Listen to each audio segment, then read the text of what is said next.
Hello, and welcome to Seazons Change Podcast. I am your host, Shellfontae Moore, and I am here with Akezia Corum. We are doing a part 2. We were talking about depression, and once we got off the camera, we just decided to talk about some more stuff. And so we are back. We are going to continue our conversation. We were talking about behind the camera how we both dealt with postpartum. And postpartum It's real. is real. It's real. You know, we hear about women that have postpartum that will go off and kill their children and kill themselves, and it is so real. I dealt with it, but I'm just gonna let Akezia share what she was sharing with me. So, I had my son at 19, but like I told you, on our previous podcast, I had an abortion at 15. And so I was battling with that, and that was where the devil, my mind, he would come and like, you're never going to be a good mother, you're not going to be this, you're that, you're worthless, all of those things. Yeah. And I even had trauma associated with that abortion, and so I would have dreams, nightmares about those things. When I had my son, pregnancy was fine. That delivery was a beast. Okay. So many things happen. The epidural is a lie. I had 2 of them. Lie. And they thought my son was going to be have a big head, but he didn't. He had broad shoulders like his father. Okay. And so I had to have an emergency episiotomy. He got cut during the emergency episiotomy. Then in that, his shoulder got stuck. My doctor, about 4'9", standing there. He had to take his whole arm, turn the baby. Now, mind you, these 2 epidurals was a lie. Wow. Oh my goodness. So he had to turn him, and then once he turned him, he sat down to try to, have me push him back out. But before I could, my son just shot out. He caught him like a football. Okay. For about 10 years, my aunt was a major role in the life of raising my son. And I was there the first year, doing the whole 9. And one day she just kind of looked at me and she said, if you can't do it right now, I can do it. Wow.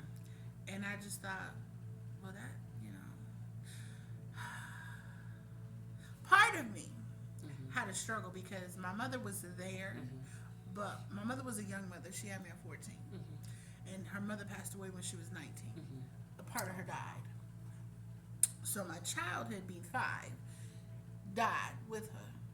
So things, the nurturing that you normally would have from your mother, that went to the grave with her mother. Because she just couldn't handle it. Yeah. And so she thought she was doing me a solid by blocking herself off. But it did. It made a relationship a little different. And so my aunt, her sister, was the nurturer. Okay. So when she said it to me, I understood that she recognized what was going on. I don't know if she understood the heighten. There was times I'd be rocking him, and he was a big baby. I had 9 pounds, 7 ounces. Oh boy. 20 inches. Be he rocking was a him. big baby. And I'd be sitting in the rocking chair, and I would think to myself, just throw him down. Just throw him down on the ground. Let me just lay him over here. He's crying. And I thought, these are not normal thoughts that a parent would have.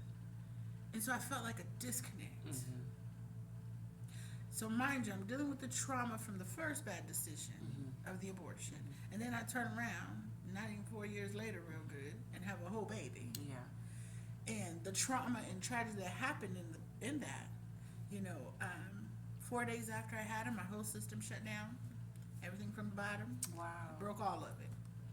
I had to have 2 reconstructive surgeries. Oh my gosh. So from the time my child was here until he was about 2, I had to have 2 reconstructive surgeries. Whole system shuts down. You're trying to be a mother, new mom, trying to do this thing, and I'm thinking, what in the world, God? Yeah. So people felt like I took the way out. And I'll say I did. Because I knew that it was going to come to me or him. One day I snatched him and she saw it. And she was like, here, let me take him. So, when those mothers are like driving off the cliff with their kids, and it's real. Yeah, it You know, postpartum depression is the worst part of depression because it's all emotion. Yeah. It's a battleground of your mind and your emotions. Yeah. You love the child on one end, you want to snatch it and throw it away with yourself on the other. You want to snatch yourself and throw your whole self away. Yeah. It took me 10 years to, and it wasn't like I was just absent. I was there, but she was full time for me. But it took me 10 years to deal with the fact that not only did I have the worst kind of postpartum depression, but there was also trauma and there was tragedy. Yeah. And that's how I looked at him. I'm 19. Yeah. You done broke all my stuff. What am I going to do now? Yeah. I mean, this is serious. Yes. That was my thought. Dude, Yeah. I gave life. Now, mind you, I killed life. And then I turn around and I give life. The Lord give me an opportunity to do it again. Yeah. And I'm like, It's a lot. all of me is. Yeah. So then you have to heal from that. You know, people don't want to. There's not a drug. Let me say that. There's not a drug they can give you for postpartum. Right. It's a process. And for some people, it could be 2 months, 6 months. For me, it was 10 years. Yeah. Yeah. It was 10 years. Ooh. Wow. My experience with postpartum was I had I started all over. So I found out that I had a whoops baby. Oh. My oldest was starting high school, 9th grade, and the youngest, I believe, was probably like 6th grade, Okay. something like that. 6th grade. Okay. So my plan was, I had always said I was just gonna have these 2 kids, and that was it. I didn't want any more. I wanted 2, and that was it.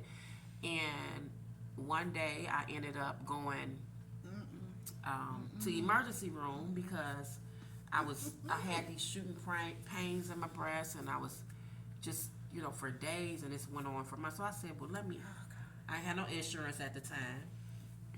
Yeah. Okay. So I had to go to the emergency room. I eventually went. This went on for a couple of months, I think. But it was so painful that I was like, well, let me go check this out. Right. So I go into the hospital room and tell the woman what was going on, and she says, well, have you had a mammogram? She asked me all these questions and everything, and she says, well, let me take a pregnancy test. And I'm looking at her like, for what? I ain't even doing nothing. Ain't been doing nothing. Right. That's not necessary. Right. She said, well, it's a part of, that's part of the procedure. Let me go ahead and do some blood work, this, that, and the other. We got to find out what's going on. So I take the test, all the tests that was required. And I'm just in there in the waiting room, not in the waiting room, in the room. And she come in and she says, knock, knock.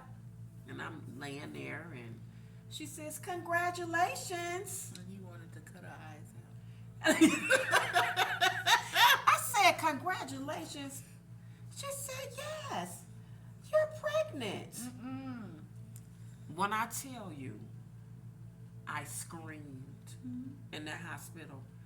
I said, no. I just started crying. And she looked at me and she said, oh, I'm so sorry. What? Are you okay? And I said, no, I'm not okay. I'm not okay. Because I didn't want it. I was done. I was in a serious place. A very bad place in my relationship.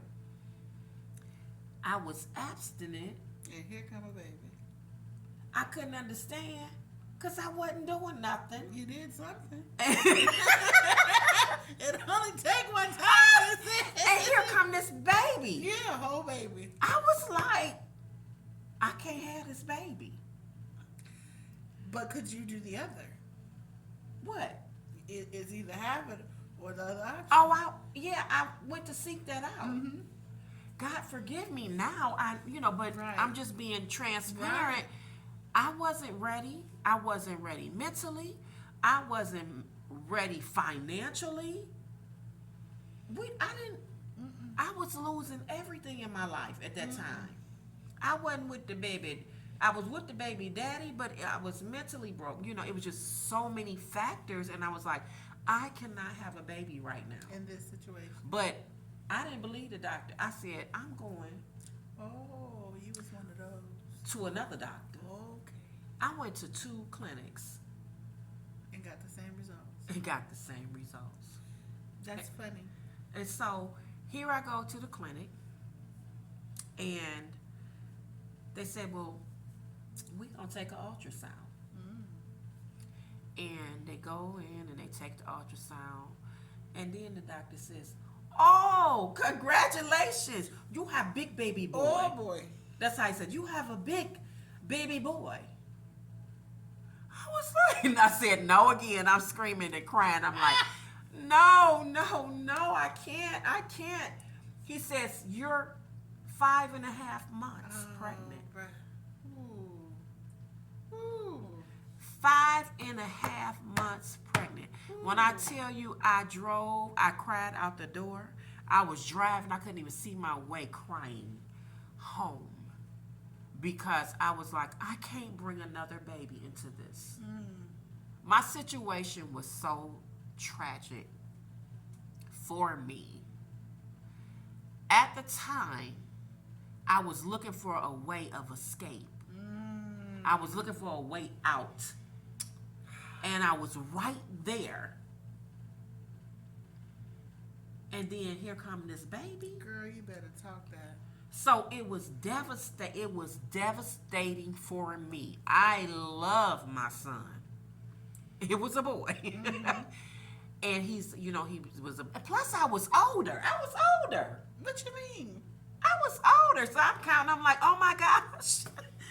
When he turned 18, oh yeah. I'm going to be 50. I'm going to be in my 50s. Yeah, you is. What's something wrong with this picture? What am I going to do? I didn't have no money. Baby daddy didn't have no money. We were broke, busted, and beyond disgusted. It's funny that you're saying We that. were. I tell my son today that he was the sinus infection. Because that's literally what I went to the Cigna on 7th, we in Arizona, on 7th Street in McDowell. Oh my God. We went to the Cigna, me and my baby daddy, who's my husband now, but went to the Cigna. A sinus infection. A sinus infection. Let me tell you what happened that night. And I don't know why they say congratulations. I understand. By no means, people, please don't think that we don't know that children are a blessing. They are. Yes. And, my heart goes out to people who cannot. But I don't think you should leave with congratulations because you don't know what circumstances you're walking into. Yeah. I think you should just come in and give the delivery. And so we in there, like you said, we're doing all the testing. They want every test to be done. And she comes back and she hit me with a twofold. She congratulated me on one end. And what? And then she told me I got STD on the other end. Oh, And no, I'm like, a double whammy. What? Not this body. What you talking? Who pregnant? In February of that same time, my aunt was talking to me. And she said, so when are you due? I said, when is who due? When are you due? Now, mind you, my mother was just giving birth in February to one of my younger brothers. Oh, wow. At that time. And so I'm looking at my aunt like, girl, I don't even know what you're talking about. You got us mixed up, right? What? So, around April, I go for the sinus infection and find out that I'm 12 weeks 12 weeks. pregnant. And then they got STD with it. So I'm looking at the person. Like, You giving me too many gifts, girl. Right. So it's kind of like, and that's the thing is they leave with the congratulations. Well, she led with the congratulations, then she was like, oh, and by the way. Oh my gosh. So, we take care of the STD part because you're with child now. Yeah. I still left. Yeah. I left. Let me tell you, at that time in my life, I was in a business that wasn't trying to have no children. Yeah. I wasn't sliding down a pole at the time. I tried that for about 8 hours. It didn't work. But Wait a minute. I did. I tried it for 8 hours. 8 hours? It did not work. I was on an 8-hour shift. I was like, this is too much. And, I'm going to say that it's funny. We said the Lord sent a ram in the bush. Well, he sent me one at that time because he had a couple there that was like, you know what? We like the way that you talk. We like your demeanor. We have a proposition. And I was like, well, do it require being up here like this for 8 hours? It did not. It required sitting behind a desk in the office and picking up the phone. And telling lies. Good. And every now and then, I went and told lies in person. So I was working like 12-hour shifts because I was, about that money then. Okay. And I was in this relationship with my husband that I absolutely love. Now. Yeah. But when you said that escape, I was trying to think like, well, what is the other one? The fire started to come back. I'm going to have to bust a move on this dude. Oh, Lord. So how we get a whole baby? Whole baby. And then, the itchy scratchy. So I'm blessed and cursed all at the same time. So when you say that, like the situation is not conducive for your plan. Oh, man.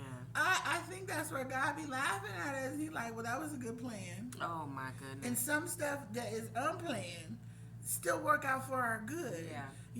Your son is handsome, so is mine. Yeah. But at the time, you got all of this layers of stuff. And you're like, we're supposed to, like I said, I'm working, but my counterpart, he just not leaving home and stuff. His environment, the things that you upbringing, raising. Child, it was, I said, okay. My aunt said to me when they found out, the first thing out of her mouth, and I thought, oh, that was a dag on my back. What? She done cut me and gut me all at the same time. We're not going to do what we did the first time with this one. I said, what? How you just making decisions? But I couldn't. Yeah. The thing I say about termination or abortions, if you've had to experience, even if you've just been in the clinic, you know that that's not the way to go. That's right. Yeah. Life is a life. Yeah. And there's many people out here that cannot have children of their own, that are just waiting for someone that they can have a baby. And so from that, going back to the postpartum, all that piled up. And so I'm like looking upside. I'm sure you too went home and you looking at him and he looking at you and y'all looking. And I couldn't tell. You couldn't tell? I couldn't tell him. You didn't tell him? Not right away. I had a whole plan. Well, okay. I had a plan. I was like, I can't tell him because I gotta go. So my plan didn't work. Did you end up staying longer? I ended up staying longer. I ended up, oh my gosh, having the baby. And I remember when I had the baby, when I had him, I was in the hospital room. And I just cried my entire pregnancy. And I was just like, I just can't believe, I was so far along. I was just like, what am I going to do? I already had my girls to try to figure out. Right. And then to add a new baby, it was just like baffling. I was like, what? How? What? And it's a boy? So I'm in the hospital. I have him. And I remember him being in the baby bed in the little crib that they sit next to you. Right. Well, they used to take the kids and they did take them to the nursery. They did. They left my baby with me. Oh my! In the room. They didn't know. And so, so I looked over in the bassinet, and I saw him laying there, and I just couldn't pick him up. I had visitors would come in, everybody would come in, and they would pick him up, and I was just crying. I was like, what am I gonna, I just was like, I just couldn't figure out what I was gonna do. How? It's weird, it's just weird, but I didn't have that. I don't know. Anyway, You didn't The have a next day, connection. later on in the middle of the night, Go back to that. What? There was no connection. there was no. Because you were disconnected already from your situation.